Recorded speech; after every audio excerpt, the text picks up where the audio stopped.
اسلام سے پہلے آپ کی ایمانی زندگی کیسی تھی؟ آپ کا کس پر ایمان تھا؟ آپ نے عیسائیت اور بائبل میں وہ کون سے مسائل دیکھے جنہوں نے آخر کار اسلام کی طرف آپ کی رہنمائی کی؟ ایک دن مجھے ایک دلچسپ روحانی تجربہ ہوا جس سے میں ایک روحانی راستے کی تلاش میں لگا اور عیسائیت کا انتخاب کر لیا۔ جب میں نے بائبل پڑھنا شروع کی تو بس کچھ مسائل سامنے آئے۔ حضرت عیسیٰ نے عیسائیت کی تبلیغ نہیں کی، انہوں نے خدا کے انسانی وجود کی تبلیغ نہیں کی، انہوں نے ٹرینٹی کی تبلیغ نہیں کی، انہوں نے کفارے کی تبلیغ نہیں کی، اور یہ ایک سکینڈل ہے۔ کرسچنز عام طور پر نہیں جانتے کہ ان کے اپنے اسکالرز اس بارے میں کیا کہتے ہیں۔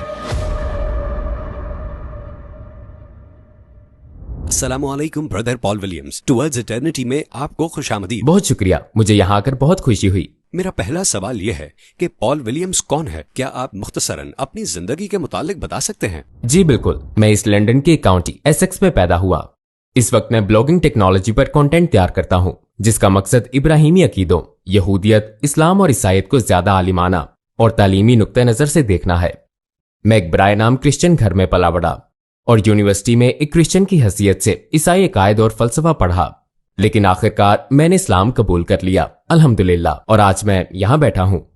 اسلام سے پہلے آپ کی ایمانی زندگی کیسی تھی؟ آپ کا کس پر ایمان تھا؟ میں ابتدائی نوجوانی میں بورن اگین کرسچن بن گیا تھا۔ اس کے بعد میں صرف نام کا کرسچن نہیں رہا، میں نے اپنے مذہب کو سنجیدگی سے لیا، اور ایک دن مجھے ایک دلچسپ روحانی تجربہ ہوا جس سے میں ایک روحانی راستے کی تلاش میں لگا اور عیسائیت کا انتخاب کر لیا، کیونکہ میرے باپ دادا کا یہی مذہب تھا، برائے نام عیسائیت۔ لہٰذا میں کرسچن بن گیا۔ میں ایونجیلیکل چرچ جاتا تھا، میں ہمیشہ چرچ جاتا اور یہ یقین رکھتا تھا کہ حضرت عیسیٰ خدا ہیں، اور بہت غور سے بائبل پڑھتا تھا۔ چند سال تک یہ ہوتا رہا۔ لیکن عیسائیت سے پہلے کیا آپ ایتھسٹ تھے؟ ہاں بالکل، عیسائیت سے پہلے میں اپنے لیٹ ٹینز میں ایتھیسٹ تھا، اور مجھے یاد ہے ابتدائی نوجوانی میں ایک سنڈے مارننگ میں لنڈن میں پوری رات پارٹی کر کے سائیکل سے گھر واپس آ رہا تھا۔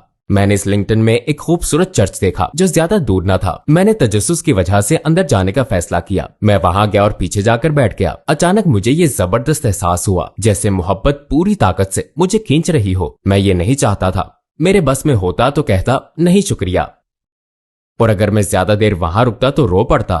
وہ اتنا طاقتور احساس تھا۔ پھر میں وہاں سے نکل گیا۔ اس احساس کا تعلق حضرت عیسیٰ سے نہیں تھا، یہ اپنے آپ میں ایک شاندار احساس تھا۔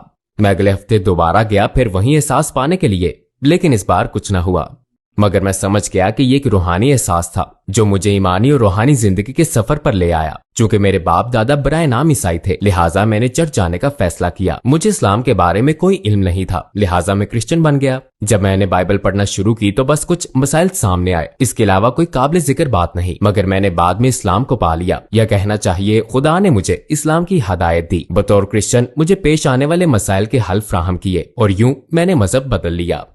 آپ نے عیسائیت اور بائبل میں وہ کون سے مسائل دیکھے جنہوں نے آخر کار اسلام کی طرف آپ کی رہنمائی کی؟ میں علماء اور تاریخ دانوں کے بتائے ہوئے طریقے اور علم کے مطابق سمجھانے کی کوشش کروں گا۔ مجھے ایسا لگتا ہے کہ حضرت عیسیٰ نے عیسائیت کی تبلیغ نہیں کی، وہ چرچ قائم کرنے نہیں آئے تھے۔ مثلا سوائے ایک کے کسی بھی گوسپل میں حضرت عیسیٰ کو چرچ پر گفتگو کرتے نہیں بتایا گیا۔ شروع کی گوسپل میں حضرت عیسیٰ نے چرچ کی کوئی بات ہی نہیں کی۔ وہاں وہ عیسائیت کی تبلیغ نہیں کرتے بلکہ خدا کا پیغام پہنچاتے ہیں۔ وہ توحید، خدا کی یکتائی کی تبلیغ کرتے ہیں، اور وہ منافقت کے خلاف ہیں۔ وہ نیت، اخلاص، خدا کی محبت اور پڑوسی کا خیال وغیرہ کی تبلیغ کرتے ہیں۔ وہ گویا جدیدیت کی ایک تحریک تھی، یہودیت میں روحانی جدیدیت کی ایک تحریک۔ تو حضرت عیسیٰ کا دین، اگر چاہیں تو ہم اسے یہودیت یا بنی اسرائیل کا دین کہہ سکتے ہیں، انہوں نے خدا کے